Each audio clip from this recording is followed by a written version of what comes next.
And good Sunday evening. Welcome to the Howie Silbiger Show right here on the True Talk Radio Network. My name is Howie Silbiger, and I'll be with you for the duration of the show. Since this is the Howie Silbiger Show, I suppose I should stick around for the entire show. Maybe, if you're really good, I'll stick around for the next show too. Maybe, if you're really good. But if you're not so good, maybe I'll just stick around for this show. But either way, it is the Howie Silbiger Show, and this is the True Talk Radio Network. I am so happy and pleased to be here with you, and I am looking forward to having a conversation with you about topics that we want to talk about, that you want to talk about, that I want to talk about, that will interest you and that will make you as excited to be here as I am. Now, another guy who's going to be here, who's maybe not as excited as I am. You know, sometimes people are a little less excited than other people. Another guy that's going to be here is Mr. Sheldon Eric Freed. He is the producer of the show, and he will be joining me in just a minute. I don't know how excited he is about doing this, but I'm excited that he's going to be here. Numbers to call if you want to get in on the conversation: 1-877-669-1292. It's 1-877-669-1292. You can support independent radio in Montreal by going to the GoFundMe page and donating. We're trying to start a radio station. We could use your help. If you want to help, go to GoFundMe and donate to the fund for support independent radio in Montreal. The link is readily available. If you can't find it, you can always get it. Just ask me. I'll give it to you. 1-877-669-1292. Sheldon Eric Freed is here. Hello, Mr. Freed. How are you today, sir? I am so excited, and I just can't hide it, Howie. Oh, are you about to lose control, and you think you like it? Exactly. That's how excited I am. I'm just as excited as you, as doing the show, as you, the host of the Howie Silbiger Show, to be doing the Howie Silbiger Show. How do you like that? That might be one of the songs that Sheldon plays on his show. You know that. It's very well. No. I'm so excited. No. That's a little bit outside my format. I mean, Gloria. What was that? Those the Pointer Sisters, right? That's the Pointer. Yeah. Bonnie Pointer and the Pointer Sisters. Yeah. So no, I do not. I won't play that song on the show. But I have so many different rock favorites from the Beatles, Rolling Stones, Zeppelin, The Doors, Pink Floyd, Genesis. You name it. Plus, I have a bunch of oldies too as well. Sheldon is a little anti-disco, so I mean, yeah, we'll forgive him for that. Actually, I used to have a show called Studio S. Yeah. And I used to play the very best of the long disco tracks from the 70s and 80s, and sometimes even the 90s. So it was like the long, stuff like Casey and the Sunshine Band, Gloria Esteban, yes, the Pointer Sisters, Donna Summer, like that kind of stuff I used to play as well. Right. So that used to be a show called Studio S back in the day. So you could tune into Sheldon's music show. It is heard live on Mondays, and then it's repeated all week at 7 p.m. right here on True Talk Radio. So feel free to join Sheldon at 7 p.m. for Sheldon's favorite musical hits. We'll call it Sheldon's Musical Bonanza. That's what we'll call it. Sheldon's Musical Bonanza. That's what you could join us for at 7 p.m. every day right here on True Talk Radio, the only place to be. Sheldon's Musical Bonanza. Definitely. So that's why we're so excited to be on True Talk Radio, because it is the only place to be. That's exactly. Right. So, Sheldon's Musical Bonanza. I think we should name the show that, Sheldon. I think we should name the show. No. I like Inside the Vault, actually. Really? It was something I was doing on the U.S. radio station when I first launched it, and it was going back quite a long time ago. And then from that, I went to a couple of places in Canada and finally came over to you. And now I'm enjoying it. And now I'm feeling like I'm back home again. And he doesn't like the name Sheldon's Musical Bonanza. So no. Inside the Vault, and you'll see it on the website and everything like that. It'll have my whole bio, how I got into this crazy business, crazy industry that has really evolved so much since you and I started. Like, it's incredible. Sheldon's life at the movies. The future is, though, yeah, definitely what we're doing. That's definitely the future now. I hope so, because I'm investing a lot into this. So I'm really hoping that this is the future. I really hope that people out there will really consider and between donating money as well as donating their time, because there is definitely a place for really solid, excellent radio, not only in Montreal but all over the world, because we beam to all over the world, It's and true. We do. this is something that's always been very at the forefront before even commercial radio decided very late in life to start broadcasting, also streaming their broadcast over the internet. But we've done that for many, many years. You're one of the oldest ones in North America, and you've been on the cutting edge since this whole thing transpired. And this is something that all other commercial or terrestrial radio stations never did. So this is the time for Well, people to really get their foot in. They do it now, but they hesitated for a long Oh time. yeah, but they were so far behind. Yeah. And now with the newer cars that are coming out, the high end cars, you can now get, let's say, True Talk Radio and a bunch of other stations online directly into your stereo in your car. Amazing. And as long as you got the internet, you can go anywhere in the world and pick us up. And that's one thing, we were so far ahead of the other commercial radio stations. So if you want to get on the ground floor up, anybody that's interested, please go to your GoFundMe page on Facebook and definitely really take a look of what this all has to offer. Not only that, and I really want to promote the heck out of True Talk Radio, because that's my mission also. Anyway, we have an app that we've had for many, many years, now available on both Android and the Google Play Store. Oh, it's always the Google Play Store and the App Store, free of charge, and you can bring us along anywhere you want to go. And a lot of radio stations don't have that. We do. Sheldon, do you ever listen to the True Talk Radio app? Like honestly. Yeah, I listen to it. Yeah, as a matter of fact, I do. I've listened to repeats of the stuff file, and and it sounds very good. I have it Bluetooth on my stereo, and I listen to it, and it sounds perfect. The quality is absolutely excellent. Well, we broadcast in high definition audio. So yeah. So this is really the cutting edge of radio and technology, and the beauty part of it is you can broadcast anywhere all over the world. Like, this is fantastic. So we try to be as innovative as possible, but it costs a lot of money to do this, and that's why we ask you to help us. That's why I ask you to donate, and plus we're trying to start something now that is a little different than what's been around till now. What we are trying to do is we are trying to give radio people the chance to be on the radio and to focus on radio, not focus on what the corporate overlords want, not to focus on the bottom line, not to worry that after the first quarter they're going to be cut or your job is gone. This is what our goal is. So we ask for you to support us. That's all.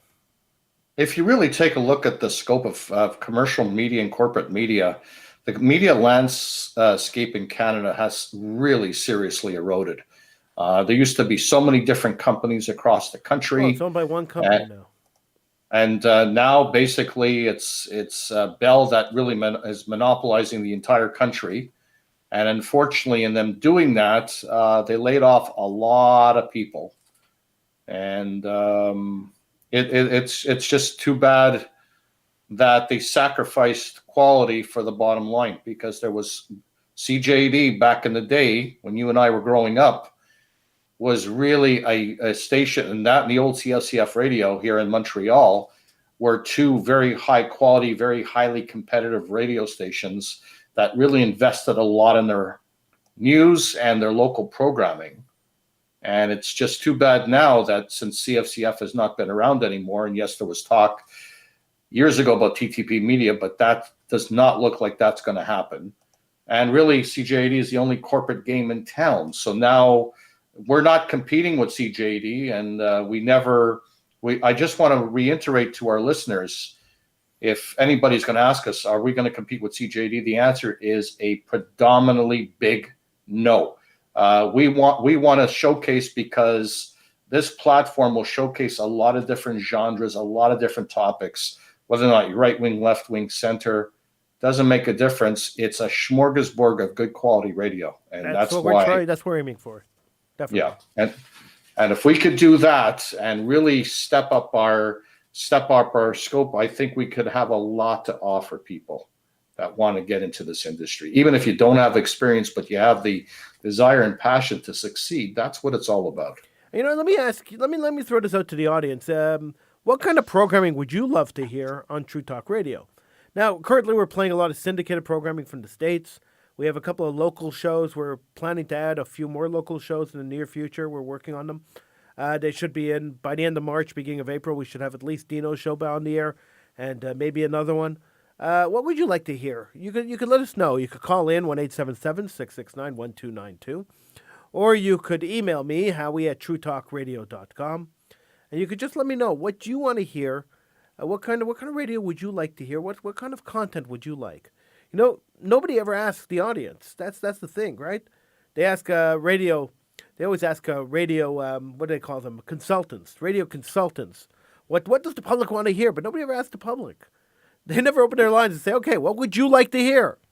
So we're giving you the opportunity to tell us what you want to hear on the radio, and we will try to focus our energy and our effort in creating radio that's listener-friendly and operator-friendly, based on the recommendations of both the radio professionals, the hosts of the show that are going to come and join us, and, of course, your wants and needs. We don't want to produce radio that you don't want to hear. That would be a ridiculous waste of time, right? We only want to produce radio that you want to hear. So let me know what you want to hear. I'm going to put my email address up on the screen, so you could let me know what you want to hear. You can find my email address, by the way, on TrueTalkRadio.com.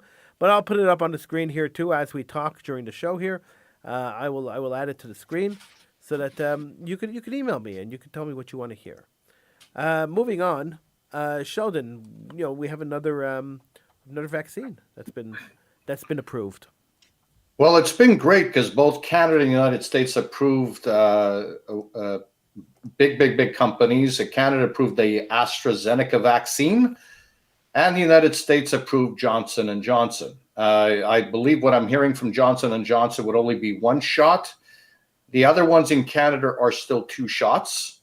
Yeah. And the more vaccines that come into the country, and we talked about this last week of that we are so far behind countries, including Israel, and Israel is like a quarter of the size of our population.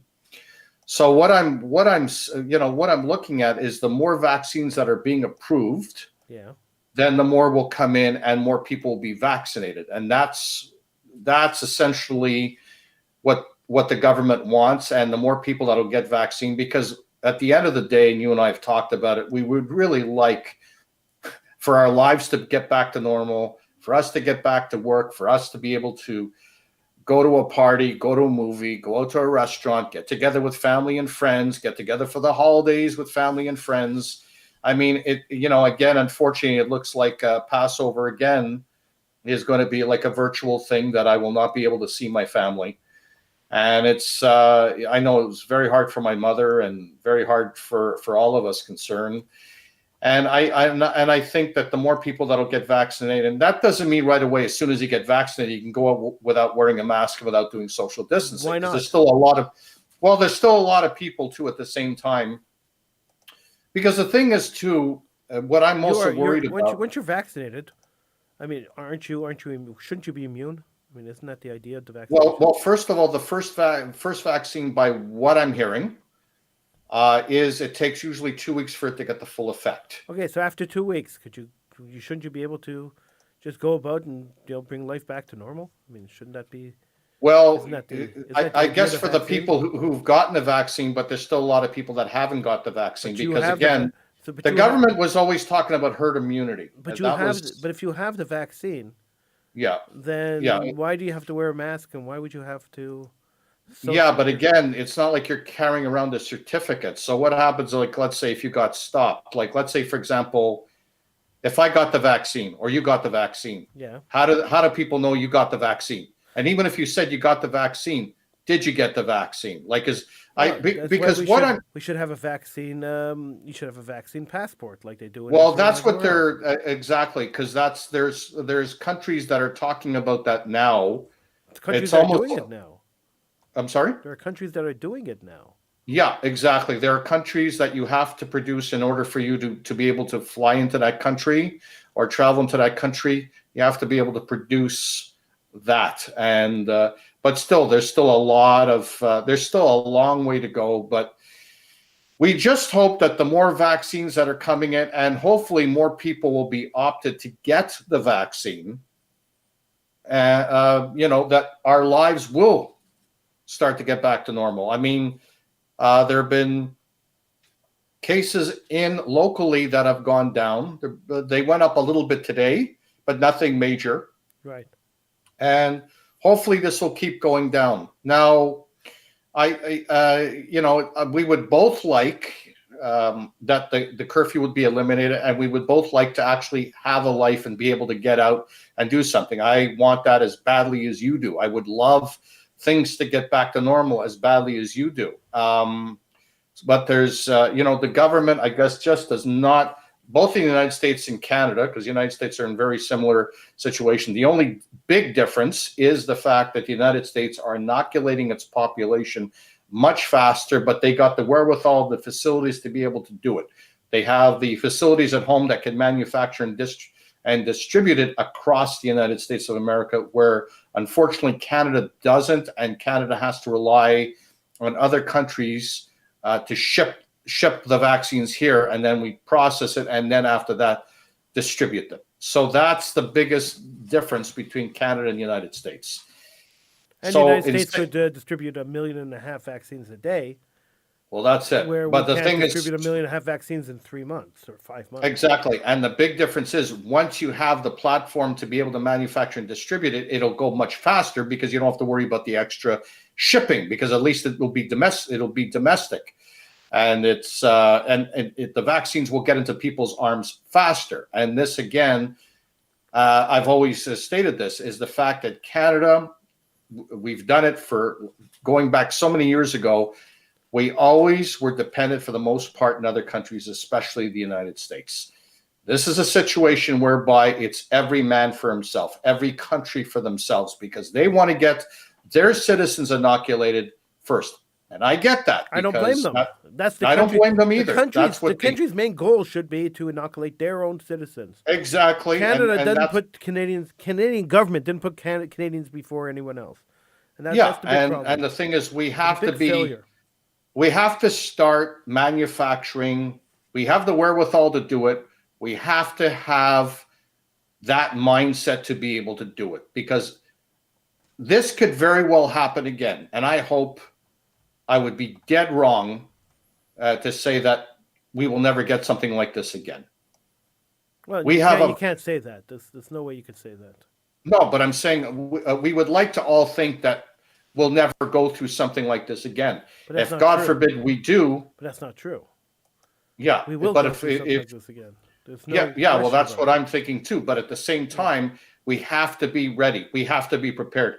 This has taught everyone such a lesson, especially for the countries like Canada that has to rely on other countries to be able to get their vaccines into our arms. And that's what we have to really focus on. We have to focus on, after all this is said and done, and God willing, COVID-19 will be completely eliminated, and most people will be able to function normally again. Canada at that time has to be prepared and has to be proactive to ensure that there are manufacturers and distribution properties to be able to, if this happens again, God forbid, we can manufacture as quickly as it gets researched and approved, and then distribute it as quick as possible. We cannot rely on other countries. We can't, because if we get any kind of quotas or anything like that, we're going to be in big trouble. What kind of quotas could you possibly get if you're producing them? You're manufacturing. No, I'm saying If we're producing, yes, but if we're relying on other countries, they'll set the quotas. And again, Well, like you said, we're living through that right now. exactly. But the thing is, we don't want to live through this again.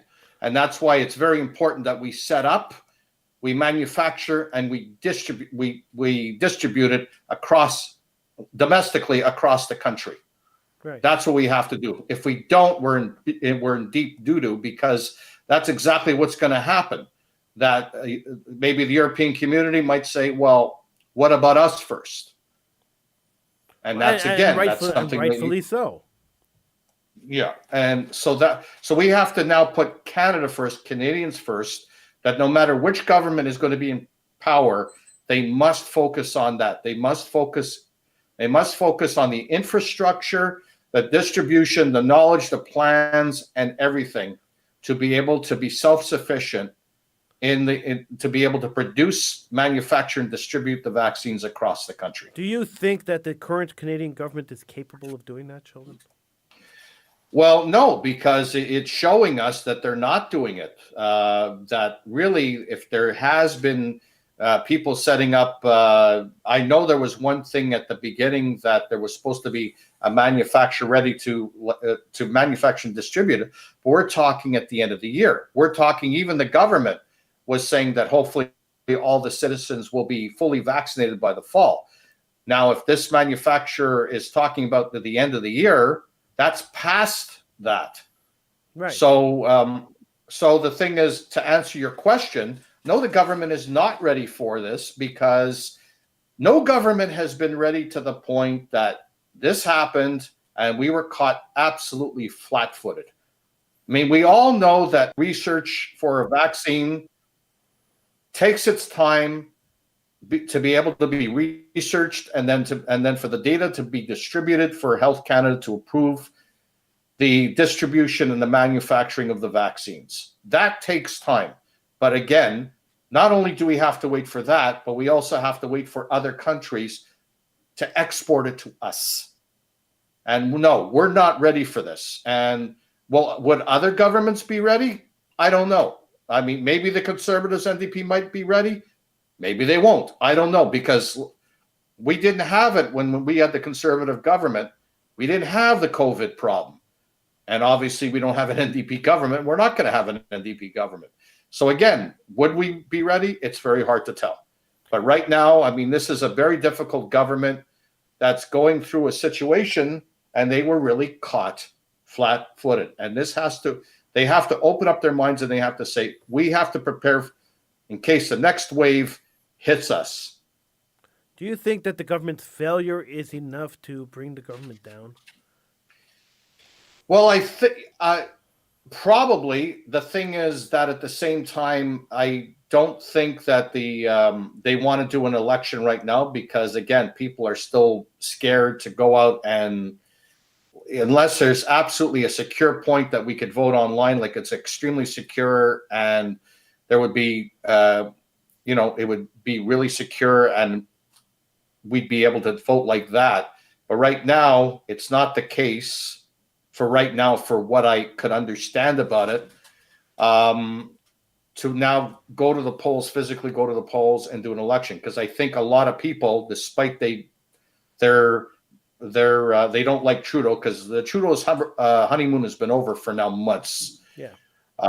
When he first got in, because he was going on the coattails that his late father, Pierre, was the Prime Minister of Canada, and he was going on the coattails. Now the honeymoon is over. What's going to happen now is because the Conservatives could have easily voted down, and they have tried to vote down the Liberals, but the NDP and the Bloc Québécois and the other parties have propped them up right now. But I think also at the same time, if the Conservatives go for an election right now until the vaccines are further distributed and most people are in herd immunity, I think that could backfire on the Conservatives. And again, that's just my opinion. Like maybe Dino might have a better opinion on this than I would, and be more knowledgeable in this than I would. He's not here, and I asked you that question. Yeah, but I'm just saying, like, based on, for what I could think, I don't think people want to go to the polls as badly as they may not like this government. I don't think right now people are in the mood of wanting to go into an election. So right now, until more people get vaccinated and things get more back to normal, I don't think there's going to be an election right now. Again, that's my opinion. All right. What do you think? I think that Canadians are substantially pissed off. There's no question. I think they've gotten to the point where they're fed up with the Liberal government. Yeah, there's no question, Howie, that they're fed up. There's absolutely no question. I think that if an election is called and they do what the states did and allow the mail-in ballots as well as the in-person balloting, I think we could have an election. Look, but again, they had an election in the how states. come this wasn't even?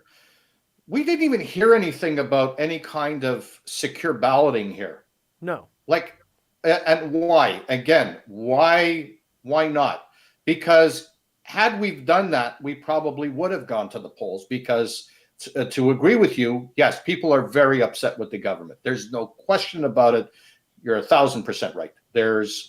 People are fed up with this government for what, and they have a right to be fully fed up with the government. But again, have you heard anything domestically in this country that there's any news on any secure balloting? No.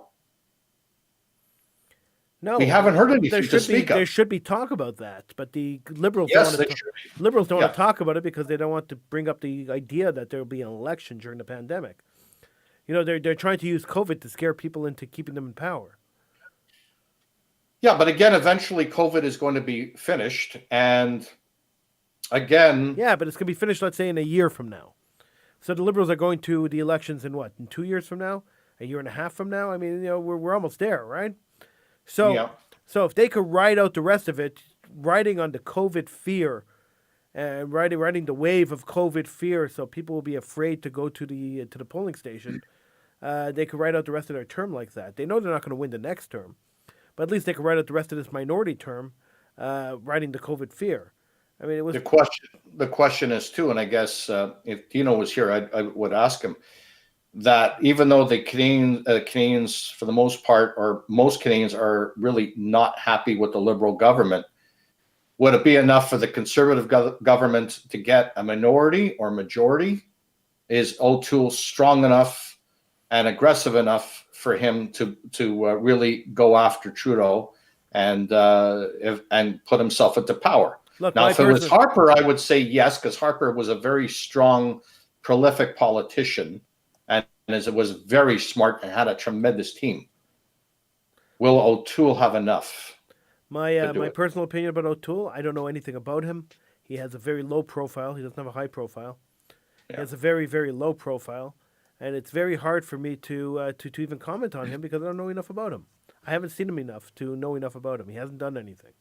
So the thing is, because he has a low profile, that could backfire on him because he needs to step up his game and have a higher profile and really, if he wants to have any chance at all for a Conservative government to come into power, he has to up his game. He has to up his profile. Definitely.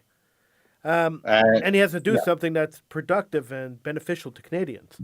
Exactly. I haven't seen anything at all done that's beneficial or productive to Canadians at all. Exactly. Here's another thing. Yeah. Are the Conservatives ready for an election? If Trudeau were to call an election today, would the Conservatives be ready for an election? I think the Conservatives would be ready. I'm not so sure about the NDP, but I think the Conservatives would be ready. Oh, the NDP's in bad shape financially. That's the whole thing. Yeah, so the NDP does not want to go to an election. This was another big reason why they propped it up the Liberals when it came to non-confidence voting, for that very reason, because the NDP just cannot afford to go for another election. They're practically broke. They're going to keep blocking no confidence votes until they can afford it. Exactly. So that's another key. Now the Bloc Québécois, that's anybody's guess. I don't know what they're like financially, and again, I have no. Are they ever relevant in Canadian politics at all? Well, that's what I've always said. Why they're in Canadian politics is beyond. So what is it? And the Green Party only has a couple of seats, 2 or 3 seats, maybe. Because I never really understood the Bloc Québécois, that whole concept. I asked Lucien Bouchard this question once. Why did you found the Bloc Québécois? I don't understand the concept behind it. And he said it was a temporary. What he asked me, he said it was a temporary measure against the Conservative government at the time. It wasn't meant to be a long-term party. Yeah. He says because the idea of the party is contrary to Canadian existence. Period. He says, so how could you have a party that's calling for the destruction of Canada and the separation of Quebec as a member of Parliament in Canada? It doesn't even make sense. It's well, I'm also hoping that the next election, they will be crushed into oblivion. They came very close. They only had, before this last election, that they got a few more seats. They were almost extinct already. They are extinct. They should have been extinct day one. They should never have exactly. So I'm hoping that that's going to happen again, and they'll lose their party status, and that'll be the end of that. So it's basically a yo-yo effect between the Liberals and Conservatives, because it's been like that for many, many years. The only time the NDP came in for leader of the opposition was when the late Jack Layton was alive. Yeah. But ever since then, because Layton was a very charismatic and very high-profile person. So this is what O'Toole would have to do in order for him to really up his game, and for the Conservatives, the Conservatives to really mount a very good, solid campaign in order for them to be elected. I think that whoever is going to be elected in the next election, I don't think is going to have a majority government. I think it's going to be a minority government. So it's going to be a swing, because people are fed up with Trudeau, and like you said, and I agree, that O'Toole does not have a high enough profile. So, and as far as any of the other parties, they're never going to get in power. Without looking at polls, and without even thinking about what pollsters are saying, if you look at this in your own objective point of view, how would the government look if it went to election tomorrow? I would think I would think that the Conservatives would get a minority government. You think the Conservatives would get a minority government? So yeah, Trudeau would be bumped. Well, yeah, I would think so, because first of all, the Canadians are so mad because of especially what's been happening during COVID-19. Canadians are very, very angry. Plus, in Alberta, the government of Canada, the present government of Canada, the Liberal government of Canada, was maybe wishy-washy on the Trans Pipeline deal. Now, I know that Biden quashed it, but before, the Liberals were so-and-so and the Conservatives were more gung-ho on that, which would make the people in Alberta quite happy and would vote them in. And this is what I'm seeing now in my own eyes. And I think also that's why I think I don't see the Conservatives getting a majority government. I don't see the Liberals getting a majority government. And it'll be a miracle if the Liberals even get a minority government next election. I don't see that happening right now. People are just too upset right now. I'm pretty sure people are regretting giving them a minority government now. This is regret. The voters are regretting the decision. Yeah, well, that's it. But again, when they voted the Liberals in, this was before COVID. So right. Now it's a totally different aspect now, and that's why I think that I don't see the Liberals getting into power in the next election, based on what I'm seeing. But again, if the Conservatives want to have a chance to get a majority government, O'Toole has to step up his game. There's no two-way. And the thing is, if you haven't heard of O'Toole, like to speak of in terms of you really don't know that much about him, when you're a politician, we're supposed to know a lot about them. Right. And so it's popularity, transparency. And that's one thing with Harper. When Harper got in, everybody knew Harper was on the forefront of everything. And that's what, look, Pierre Trudeau was a very high profile person. And Justin Trudeau was going on the coattails of his father. So obviously that was a high profile situation. But again, O'Toole, even didn't you also say with Andrew Scheer was the same thing? You really didn't know a lot. Maybe you knew more about Andrew Scheer than you did with O'Toole. But did you really know that much about Andrew Scheer? Well, he was the Speaker of the House at least for a long time. Yeah. So, okay. So you knew him from there. Yeah. I find it weird that people would base the son's abilities on the father's abilities. It seems kind of strange to me that rational people would think that the son could do the job that the father did, or assume that the son would be as good as the father was. Well, a lot of companies, what they're doing is, and we could even say, without mentioning the name that I'm going to say, is one of the radio stations that we worked at. That happened because one person was a politician, and the son, it was the son that was from the politician that was at the radio station. So, yes, companies will do that because branding and name branding is very essential. So that's what people do. And right away, oh, Trudeau, or oh, this, like, let's say if Stephen Harper had a son that was interested in politics, You think he, for conservative. you think that he would be pushed to the forefront of the conservative movement? Well, I would think if that would be the case, I think Stephen would be behind him. Stephen Harper would be behind him. Right. And yeah, I would say that. I mean, that's because a name could be a very, very solid thing, especially if the person, because people like new things, people like fresh things. The problem is with our politicians now, they lack a lot of freshness. You have to think young, you have to think different things. You can't think of old style politics now. People don't want that anymore. People want new and exciting politicians, not the boring blah blah blah blah blah politicians. That's what people. That's what people. That's what we need. And will O'Toole bring that out? I don't know. People thought that of Trudeau not just because he was the son of Pierre, but also because he was young. But being the son of Pierre didn't hurt him at all. Let's be honest.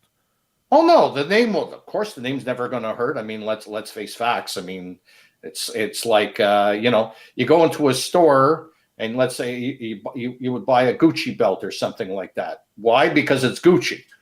So you wear that. It's popular. It's about branding. Even politics is about branding. Even radio is about branding. Everything's TV, about branding. Yeah, everything is about branding. Most businesses are branding.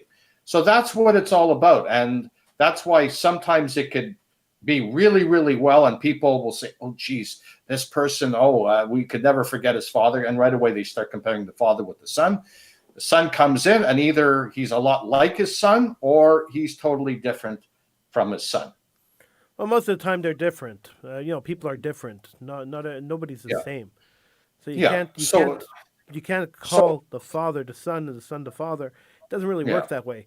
If you look at American politics, George Bush the first and George Bush the second were radically different kinds of presidents. Mm-hmm. They weren't the same at all. So to try to say that the son and the father are the same thing, so we have to support the son because we supported the father. It's a ridiculous notion. In my mind, it's a ridiculous notion. But look, George Bush got into power two consecutive terms. It wasn't because of his father. It wasn't because of his father. It's because of the way he ran his presidency. His father didn't have anything to do with him. Well, in certain aspects, maybe they do. Like, he ran the country well, or Americans liked them. Let's put it that way. But also, it doesn't hurt to have the last name of your father that was in politics. Doesn't hurt. And again, if the son is that different, even if the father, let's say, didn't have a great political run, people might be forgiving enough to give, another chance to the son, because again, the son can be different from the father. Well, so the son usually is different from the father. So this is the thing. So when Trudeau first got in, people were on board and people were really, we got a first majority government. And then when the honeymoon started breaking off, then people elected him in a minority government. They didn't have the confidence to put him in the majority, into the House dominated by the Reds. So that's what. So at one point, the Conservatives were in very, very bad shape in terms of opposition. And at one point, the NDP was the opposition. So the Conservatives were in very, very bad shape. And Trudeau people just lost a lot of confidence in the Liberal government and then gave them a minority government. Right. And they were even that lucky to get a minority government because it was touch and go for a while. So I don't see the next election, Howie.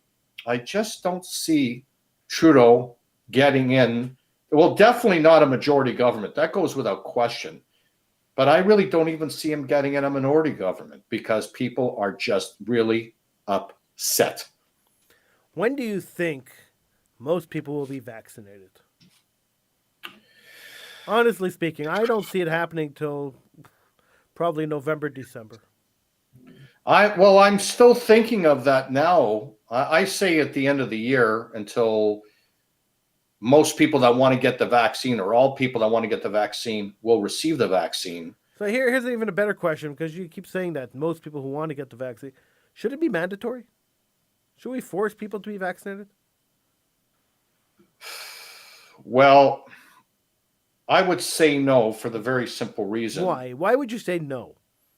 Well, because there could be people that could have side effects to the ingredients of the vaccine. So there can be adverse side effects depending on the compounds in the vaccine, and if people know that, they will not want to get inoculated because the side effects could be as deadly as COVID itself. So if you know that the majority of people that take the vaccine are not going to have the side effects, and you know that taking the vaccine will make you 96% immune to COVID, who knows for how long, but 96% immune to COVID, why would a government not force their population to get vaccinated? It seems ridiculous not to. I think also people, and you know what, you have a very good point, because I also think people don't like governments to force them to do anything. I don't care. It's public health. No, I mean, I know when it comes to public health, I know it should be paramount. If I were to, let's say, have the choice to get the vaccine, I would definitely elect to get the vaccine. I'm sure sounding to me like if once it's available for you, I'm sure you would elect to receive the vaccine. I would definitely. Yeah. I wouldn't even think twice. Yeah. I would think my kids and people that I know in the family, I know my mother is going to get it. She's supposed to go on actually tomorrow with her caregiver, my sister-in-law.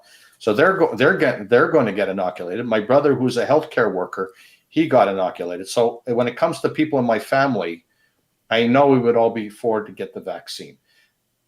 I would have to think probably a good 80 to 85% will opt to get the vaccine. There's always going to be, though, Howie, you got to remember, whether or not we like it or not, unless the government does indeed make it compulsory, there's going to be a lot of people that A, will not get it because they think the whole thing is a conspiracy theory, or they just don't want to feel to be forced in getting the vaccine. I think the government should force people to get the vaccine. The Canadian government should pass a law forcing all Canadians to get the vaccine. Period. So there should be no debate. Same way you can't debate about showing your ID to get onto an airplane. You can't debate about showing your ID to drive a car. Should have no debate about this public health. It's an epidemic. Well, public health is everybody's business. And the way to kill the epidemic is to get everyone vaccinated. So if you want life to go back to the way it was, then the government should force everybody to get vaccinated, regardless of the outcry. Here's another thing. And people who aren't vaccinated, let me just finish the thought. Sure. People who refuse to be vaccinated should be put into special government facilities like they're doing now to travelers, right? Special government facilities until they agree to be vaccinated. So, just stay there at your own expense until you agree to be vaccinated. Otherwise, you're not being vaccinated. You're not going back into the general society, period. You just actually hit a nail, because what I wanted to discuss too, here's a situation now the snowbirds are coming back, and within the next couple of months, the snowbirds that have been away for about 4 to 6 months, they're going to come back. When they elected to travel, which I know the government did not want people to travel, they're now coming back and having very strict quarantine measures. Yeah. Now it's been a nightmare, to say the least, in terms of people that are away from Canada in other countries and have tried to call the hotels, because there's certain hotels that are only for quarantine areas, usually very close to airports, whereby when people come out, they have to go to these hotels to be quarantined for 3 days. The cost can be anywhere from about $700-800 to $2,000 for the 3 days that they would have to be in quarantine. And also coming back into this country, you have to have a negative COVID test results. It's been a nightmare, to say the least, because when they first opened up the lines to get through to the hotels, the lines were busy and the internet websites have crashed. Sheldon, it's been a nightmare. I have zero empathy for these people. None. They knew when they went to Florida that this was an epidemic. They knew it when they went. They knew the risks that they were putting themselves into when they went, and they knew that any time. I mean, it's been going on for a while, right? We've had all COVID lockdowns for a while already, and they've known all along that they were going to get tighter and tighter, these COVID lockdowns. Yet they chose not to come home when it was looser. They chose to stay in Florida. They chose to get their vaccinations in Florida. They chose to live in Florida.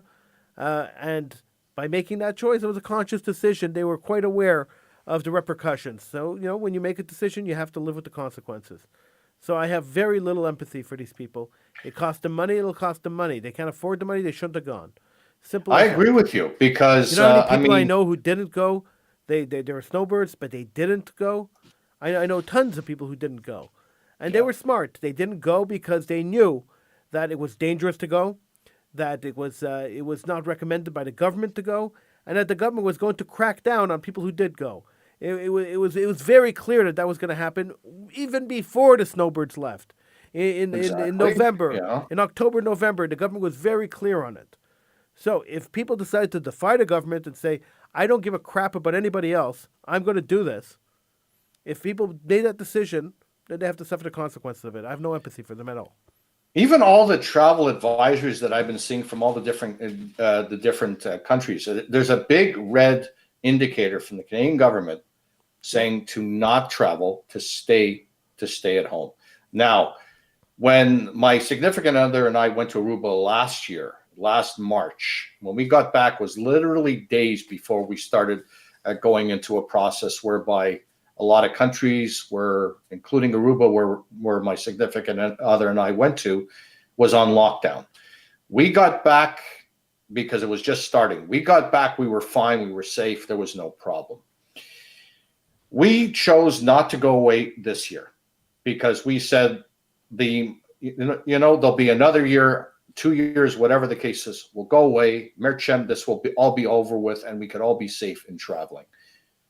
We don't want to travel risking our personal safety, being in a foreign country, and having additional expense. That's a conscious decision you're making, Sheldon. It's a conscious decision you're making. The same way these people made a conscious decision that they were going to go, you're making a conscious decision you're not going. So because I want to protect myself and the people around me. So the consequence that you're suffering is that you're not going to a warm climate during the winter. The consequence that they're suffering by choosing this is that they're going to be quarantined. They're going to have to pay for the quarantine, and it's going to cost them a heck of a lot of money. And I have no sympathy or empathy for them at all. I mean, I know it's a warm climate, whatever, but then I say to myself, I care more about my health, and my significant other cares more about our health. We'll wait for another year or 2 years or whatever, because there's nothing like going away. Because when people go away on vacation, it's called POM. It's called peace of mind. Right. When you have the peace of mind, you go, you have a great time, you do whatever you want to do, you enjoy the climate, you go on the beach, whatever, you play golf or whatever the case is. Great. When you go away and then you hear, and people will listen to the news and everything like that, and they'll say all of a sudden the government's tightening up and this and that, and then quarantine hotels and this and that. The snowbirds knew about like you said, they made a conscious decision not to come back. So. The snowbirds knew, and they elected not to heed the warning of the government, and now they're in real hot water. So at least this way, I know I made a great decision. I could sleep well at night, not having to worry. I'm in my home country. I'm in my city. I'm in my place. I am fine. I'm safe. That's all I care about. There you go. My brother, anybody I know from my family that would usually go away for a couple of weeks here and there, they stayed home. And that was the smart thing. That was the right thing to do and a smart thing to do.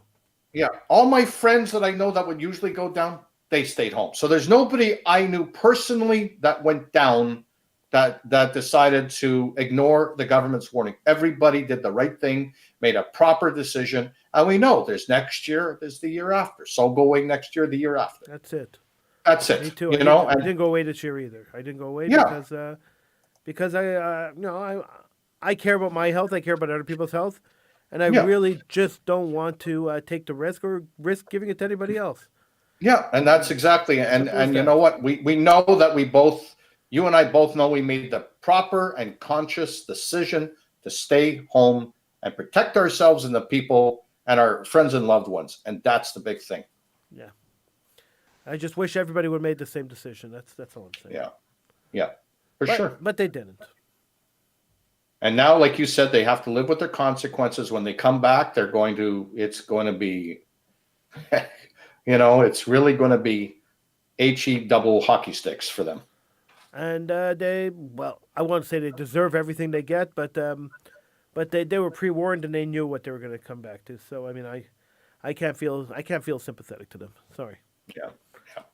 All right, Sheldon, that's it. We're going to call the show. I want to thank everybody for listening. I want to thank you for being here, Sheldon.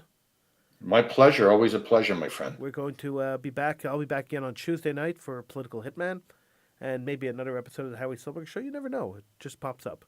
Don't forget to support independent radio. Go to the GoFundMe page. Help fund independent radio in Montreal. That's the GoFundMe page. You can find a link probably on TrueTalkRadio.com. If not there, you can always find it on the True Talk Radio Facebook page, which you should be liking. You can email me with suggestions on what kind of programming you'd like to see on True Talk Radio. You can email me at howie@truetalkradio.com. And I bid you and yours a great rest of the week. Thank you so much for being here. Sheldon, take care, everyone.